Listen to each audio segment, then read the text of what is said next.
Finally हम लोग निकल चुके हैं अब रामेश्वरम के लिए। यहाँ पे हो रही है खूब मस्त बारिश। भगवान जी बोल रहे हैं कि आओ एकदम मज़े लेते हुए आओ, तुम लोग गर्मी में हाय हाय नहीं करना है। तो हम लोग बेंगलोर से रामेश्वरम जा रहे हैं। अगर आप बेंगलोर रहते हैं तो हमेशा मिलता है बस। आप चाहें तो अपनी पर्सनल 4 व्हीलर से भी जा सकते हैं और फिर यहाँ पे बस भी मिलती है और ट्रेन भी।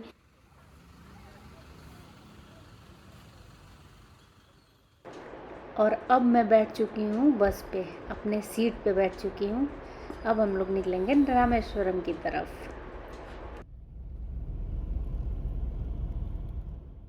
तो पूरा रात बस में बिताने के बाद अब हम लोग पहुँचने वाले हैं रामेश्वरम।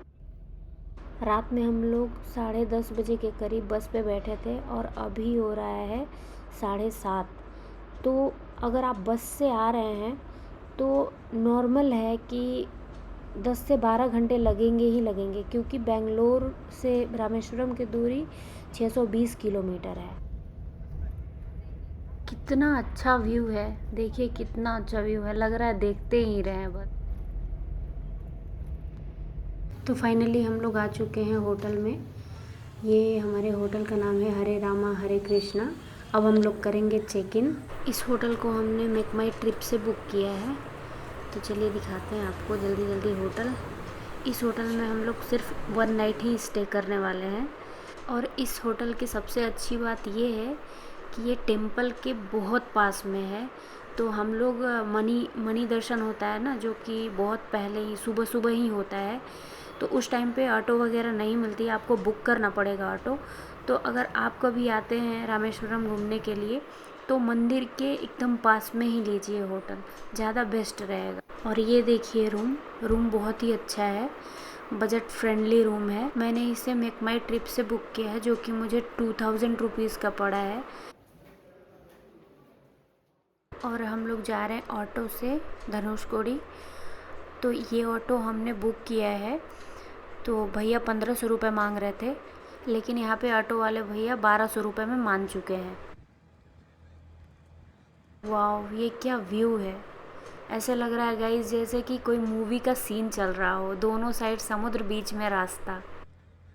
और ये रहा धनुषकोडी का सबसे पुराना रेलवे स्टेशन, जो कि 1964 के चक्रवात में यहाँ पे सब कुछ ख़त्म हो गया। अब यहाँ पे सिर्फ दीवार और खंभा पिलर जैसा बचा हुआ है सिर्फ, जिसे आप आज भी देख सकते हैं। और यहाँ पे श्री रामचरण पादुका भी है, जिसका आप दर्शन कर सकते हैं। यहाँ के लोग बताए कि यहाँ पे श्री रामचरण पादुका है। और ये स्वीट वाटर नहीं है, ये पता नहीं कौन सा वाटर है। यहाँ पे पानी पता नहीं पीने लायक है कि नहीं है, नहीं पता मुझे, बट ये स्वीट वाटर नहीं है। तो यहाँ पे मैं और मेरी दोस्त हम लोग कर रहे थे शॉपिंग, लेकिन मुझे वैसा कुछ पसंद नहीं आया और मेरी दोस्त को भी कुछ पसंद नहीं आया, तो हम दोनों लोगों ने कुछ भी नहीं लिया। अगर आप लोग इधर आते हैं और आपको कुछ पसंद आए तो आप लोग ले सकते हैं, वैसे सामान बहुत अच्छा था। मोस्टली यहाँ पे होम डेकोरेशन का सामान मुझे दिख रहा था और शंख वगैरह था।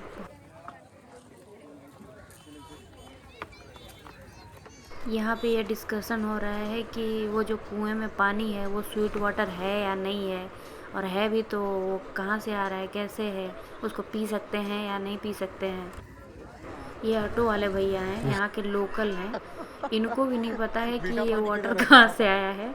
तो मेरे हिसाब से यहाँ का वाटर मत पीजिएगा, नहीं तो आपकी इच्छा, अगर आपका मन है तो पी सकते हैं, कोई प्रॉब्लम नहीं है फिर।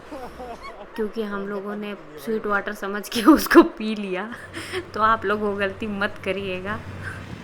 हम लोग स्वीट वाटर का डिस्कशन करते करते अब हम लोग पहुँच चुके हैं धनुषकोडी में। जब रावण सीता माता का हरण करके ले गया था लंका, तब भगवान राम अपनी वानर सेना के साथ समुद्र तट तक पहुँचे थे। वो यही समुद्र है, और लंका जाने के लिए यही समुद्र पे सेतु बनाया गया था, जिसे आप आज भी देख सकते हैं, जिसे हम लोग राम सेतु कहते हैं। और ये भारत की आखिरी भूमि है। इस समुद्र के बाद फिर श्रीलंका है, जिसकी दूरी यहाँ से 24 किलोमीटर है। यहाँ पे टेलीस्कोप की सहायता से आप श्रीलंका का लाइट हाउस भी देख सकते हैं और राम सेतु भी देख सकते हैं, जो कि पूरा समुद्र में डूब चुका है, अभी थोड़ा बहुत बचा हुआ है। ये सिर्फ घूमने की जगह नहीं है, यहाँ पे रामायण से जुड़ी हुई बहुत सारी बातें हैं और यह आस्था का बहुत बड़ा केंद्र है, धनुषकोडी। अगर आप कभी धनुषकोडी में आते हैं तो मेरा सजेशन यही रहेगा कि आइए और थोड़ा टाइम एक्सपेंड करिए यहाँ पे, रिलैक्स होकर बैठिए, टहलिए, बहुत अच्छा लगेगा। मुझे तो बहुत अच्छा लगा। और यहाँ पे आप अच्छा फ़ोटो भी क्लिक करा सकते हैं। फ़िलहाल मैं अपना सेल्फ़ी स्टिक घर पे ही छोड़ के आ गई, तो मुझे यहाँ पे बहुत प्रॉब्लम हो रहा था फ़ोटो खिंचाने में। स्टैंड तो लाया ही नहीं। हाँ यार, स्टैंड से वो नहीं सकते। अगर आप रामेश्वरम आए हैं और आप भी इडली डोसा के शौकीन हैं मेरी तरह, तो मैं आपको सजेस्ट करूँगी मुर्गन मेस। मैं रेडी हो चुकी हूँ अभी जाने के लिए मणि दर्शन के लिए। तो यहाँ पे मणि दर्शन के लिए हमें भोर में ही निकलना होगा, तो मैं यहाँ भोर के 4:30 बज रहे हैं और हम लोग जा रहे हैं मणि दर्शन के लिए। भगवान का कृपा रहा तो मणि दर्शन ज़रूर होगा। सुने हैं वहाँ पे बहुत ज़्यादा भीड़ रहता है, तो यहाँ पे हर हर महादेव का नारा लगाते हुए हम लोग अंदर गए मणि दर्शन के लिए। यहाँ पे मणि दर्शन का टिकट भी लगता है, जो कि अंदर ही मिलेगा, आपको बाहर टिकट नहीं मिलेगा। अगर आप मणि दर्शन के लिए आ रहे हैं तो कैश पैसा ज़रूर रखिएगा टिकट के लिए, क्योंकि यहाँ पे फ़ोन पे काम नहीं करता है और शायद फ़ोन पे नहीं लेते हैं हम लोग। भोलेनाथ की कृपा से हम लोगों को मणि दर्शन हो गया, हम लोग मणि दर्शन कर लिए और बहुत मंदिर में भीड़ था। अब हम लोग जाएंगे अग्नि तीर्थम, क्योंकि मान्यता है कि भगवान शिव के दर्शन से पहले आपको अग्नि तीर्थम में स्नान करना होता है और 22 कुंड स्नान करना होता है। इसके बाद आप भगवान शिव का दर्शन करेंगे। कहा जाता है कि अग्नि तीर्थम में नहाने से सभी तरह के पापों का नाश होता है और मन और आत्मा शुद्ध होती है। मान्यता के अनुसार जब भगवान राम ने रावण को मारा था तो उन्हें ब्रह्म हत्या दोष लगा था। उससे छुटकारा पाने के लिए भगवान राम जी पहले यहीं पे स्नान किए थे और फिर शिव जी की पूजा किए थे। यहाँ पे नहा करके अलग ही सुकून मिलता है। अग्नि तीर्थम में स्नान करने के बाद अब हम लोग जा रहे हैं 22 कुंड स्नान के लिए। यहाँ पे माना जाता है जब भगवान राम जी ने रावण का वध किया था तो उन्हें पाप लगा था, तो भगवान राम जी ने अपने पाप का प्रायश्चित और आत्मा शुद्धि के लिए विभिन्न नदियों और तीर्थ का आह्वान किया था। जा रहे हैं अपने रूम में, वहाँ से नहा के कपड़ा चेंज करके फिर वापस आएंगे। अब मैं रेडी हो चुकी हूँ जाने के लिए मेन दर्शन के लिए, मतलब रामेश्वरम भगवान का दर्शन करने के लिए। अब हम लोग जा रहे हैं।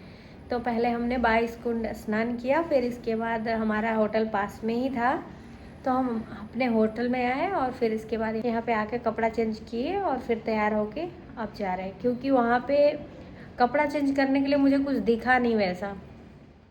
तो अब जा रही हूँ मैं भगवान शिव जी का दर्शन करने। रामायण से जुड़ी मान्यताओं के अनुसार रावण के वध के बाद भगवान श्री राम ने यहीं भगवान शिव की आराधना की थी।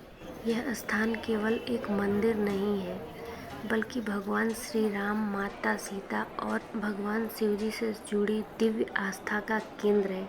हमारे पुराणों के अनुसार यहाँ पे जो शिव जी हैं वो रेत से बने हुए हैं और यह मंदिर 12 ज्योतिर्लिंग में से एक ज्योतिर्लिंग माना जाता है और हमारे चारों धाम में से एक धाम माना जाता है। बोला जाता है कि जब भगवान की इच्छा होती है तभी आप यहाँ पे आ सकते हो, नहीं तो आप नहीं आ पाओगे। तो मैं अपने आप को बहुत भाग्यशाली समझती हूँ कि भगवान जी ने मुझे बुलाया और दर्शन दिया। ये मेरा 12 ज्योतिर्लिंग में से दूसरा ज्योतिर्लिंग दर्शन है। और बताया जाता है कि अगर आप अपने दुश्मनों पे विजय पाना चाहते हैं तो आप यहाँ पे रामेश्वरम भगवान का दर्शन करिए, उससे आप दुश्मन पे विजय पा सकते हैं। आप रामेश्वरम भगवान का दर्शन करने के बाद आप बाकी भी टेम्पल में घूम सकते हैं। यहाँ पे बहुत सारे टेम्पल हैं, अपने टाइम के अकॉर्डिंग आप सारे मंदिर को विज़िट कर सकते हैं। यहाँ पे एक पंचमुखी हनुमान मंदिर है, वहाँ पे फ्लोटिंग स्टोन रखा हुआ है और बताया जाता है कि उसी स्टोन से राम सेतु बनाया गया था। तो यहाँ पे आप ज़रूर आएँ एक बार। ये पानी में तैरने वाला स्टोन है। और ये है पम्बन ब्रिज। अगर आप रामेश्वरम आते हैं तो पम्बन ब्रिज की खूबसूरती ज़रूर देखने आइएगा यहाँ पे। यह भारत का पहला समुद्री रेलवे पुल है। अगर आप ट्रेन से रामेश्वरम आते हैं तो आपको पम्बन ब्रिज से होकर गुजरना पड़ता है। यहाँ पे खड़ी होकर मैं ट्रेन का वेट कर रही थी, बट ट्रेन एक भी नहीं आई। तो अगर मैं नेक्स्ट टाइम रामेश्वरम का प्लानिंग बनाऊँगी तो 100% मैं ट्रेन से ही आऊँगी। पम्बन ब्रिज देखने के बाद अब हम लोग जा रहे हैं विलुंडी तीर्थम, जहाँ पे स्वीट वाटर है। तो अभी हम लोग आ चुके हैं विलुंडी तीर्थम। यह रामेश्वरम का बहुत ही प्रसिद्ध स्थान है। अगर आप रामेश्वरम आते हैं तो यहाँ एक बार ज़रूर आइएगा। यहाँ समुद्र के बीच में एक देखिए कुआं बना हुआ है, इसमें से मीठा पानी निकलता है। बताया जाता है कि माता सीता जब लंका से वापस आई थी तो उन्हें बहुत तेज से प्यास लगी थी। माता सीता की प्यास बुझाने के लिए भगवान श्री राम ने यहाँ बाण चलाया था, जिससे मीठे पानी का स्रोत प्रकट हुआ। दिखता नहीं है। ये भगवान है में राम पाने का स्वयं मूर्ति है, राम दरबार पूजा रखने के लिए। बड़ा मंदिर का भगवान है में राम समय है, सीता माता जी का मट्टी का बना लिया। ये 12 ज्योतिर्लिंग नंबर 7 रामेश्वर में। ये रामेश्वर में बसल ना 22 कुंड। यहाँ चारों तरफ समुद्र का साल्ट वाटर है, लेकिन यहाँ मीठे पानी का स्रोत है। तो चलिए मैं भी इसे चखकर देखती हूँ कि कैसा लगता है। वाह, सच में ये स्वीट वाटर है। समुद्र के बीच में ऐसा होना अपने आप में अनोखा अनुभव है। ये स्वीट वाटर के बारे में सच में मैं बहुत सुनी थी गाइस, और आज मैं चखकर भी देख ली है। सच में ये मीठा है। समुद्र के बीच में बना हुआ कुआं, इसमें सच में मीठा पानी है। अगर आप लोग यहाँ आते हैं रामेश्वरम तो यहाँ पे ज़रूर आइए। अगर आपके पास टाइम है तो इधर आप बैठ सकते हैं। फिर स्वीट वाटर के बाद हम लोग APJ अब्दुल कलाम के हाउस पे गए। अब्दुल कलाम।